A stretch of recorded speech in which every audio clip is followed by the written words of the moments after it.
and struggle. A leader who understands the difficulties of life for the working class. She knows what's at stake at this moment in our history, and she chooses to be on the right side when it's the hardest. I'm proud to introduce the youngest Congresswoman in history.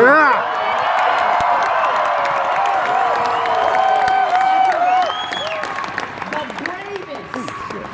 From the 14th District of New York, put your hands together for Representative Alexandria Ocasio-Cortez.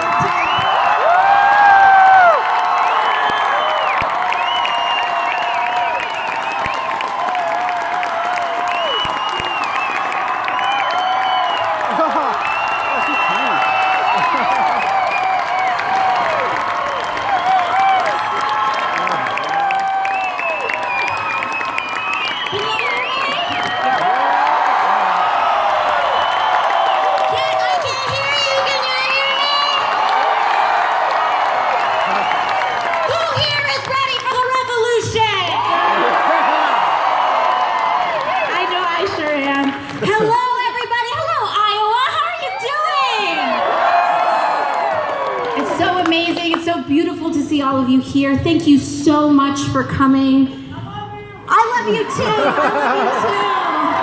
We love you back. This is my first time in my life in Iowa. I'm so thrilled and excited to be here, to be joining you all. You know, today is November 8th. Yeah. And on November 6th of last year, I was elected to Congress. And so it's been about 1 year since, and the day just came so quickly that I didn't even really have a chance or an opportunity to really realize it until a reporter asked me, hey, it's been 1 year since you were elected. How do you feel? And I was like, oh, wow, it's been a year already. Because about last February, I was still bartending in downtown Manhattan. And it seems sometimes like that was ages ago, but it was just last February. In fact, I was working in a bar downtown, and actually one of my friends that I used to waitress here is here tonight. Jill. There you go, Jill! Hey, Jill! Love you, Jill. And because Jill's from Omaha.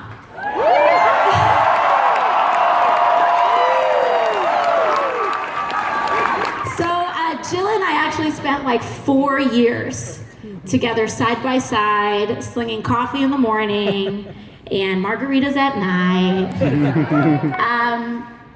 really living this life. And, you know, I said this in New York as well, is that at that time we both struggled with health insurance. We actually both got kicked off health insurance. I feel the same way. Sorry to blow your spot up, Jill, but it was the same thing. And what I said in New York was, at the time, I wasn't making a living wage. I didn't have health insurance. I struggled every month to pay my rent. And I didn't feel like I deserved a good life. Because that's the script that gets told in our economy every day. That it doesn't matter how many hours you work.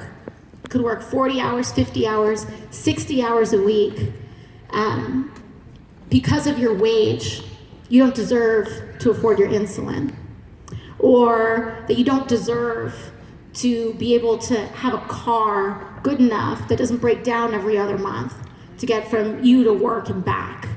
And this is just something that we take for granted. It's just how we lead our lives. And it wasn't until this movement, the first time around in 2016, that I started to question those assumptions. And it wasn't until we realized that life doesn't have to be this way. And the only difference between us not guaranteeing healthcare as a right and us pursuing Medicare for all is our choice. It's our decision. Living this way is a choice. I'm the daughter of a housekeeper My mom cleaned houses and was a domestic worker, and my dad ran a small business in the Bronx. And together, they worked really, really hard to try to make a life for my younger brother and myself. And we did everything right, as you know, in terms of the American dream. My dad started a small business. My mom worked day after day, day in and day out, in order to afford us an education. They did everything that they could. And when I was about 16, when I was in high school, my father was diagnosed with cancer, with about stage 3, stage 4, which eventually became terminal lung cancer. And so I spent my time in high school also working in restaurants. I was hostessing at an Irish pub back in the day. And that's how I paid for my train tickets to I did science competitions and classes and things like that. And I was able to work my way into college. I got a scholarship, and I worked my way to college. And because that's all the things that you're supposed to do, right? And when I was about a sophomore in college, I got a phone call, and my father had passed away. And my mom had suddenly become, overnight, a single mom to 2 kids, one in college, the other one going to college. And that is the reality of America today. That could happen to any single one of us. And I know I felt that way after I graduated college. I worked with a nonprofit. And then I was working with, I was doing community organizing. I worked with kids. And then I started working in the restaurant to supplement my income, because my mom was now on the brink of foreclosure. Our home was about to get taken away. And so I did what I could, and I started working a second job. And this is the reality of America today, where we wake up and we feel like anything could happen. We're one accident away, one car breaking down away, one diagnosis away from everything falling apart.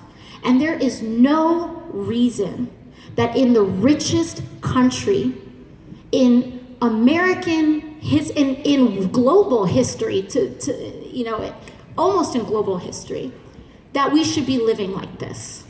It's wrong. We should not be living like this. And we don't have to live like this. And we don't have to accept this.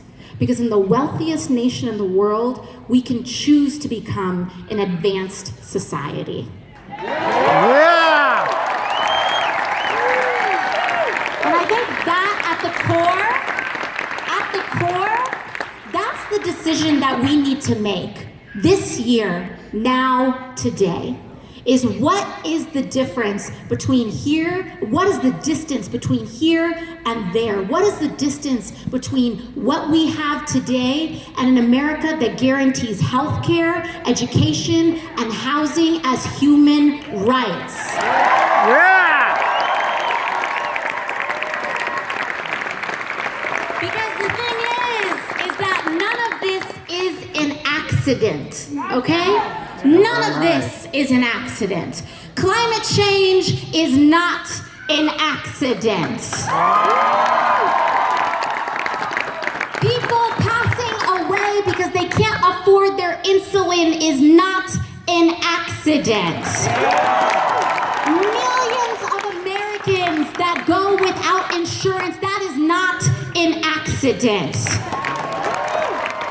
They are not coincidences of America today. They are consequences of the system that we have. Yeah! These are consequences. They are consequences of a political system and an economy that prioritizes corporate profit at any and all human, economic, and social cost. Yeah! And here's the deal. The deal is that it's not one person that's going to change that. I'm not going to change it. Senator Sanders alone is not going to change it. We have to change it together. And I want to talk tonight a little bit about what that means. How do we change this together. Because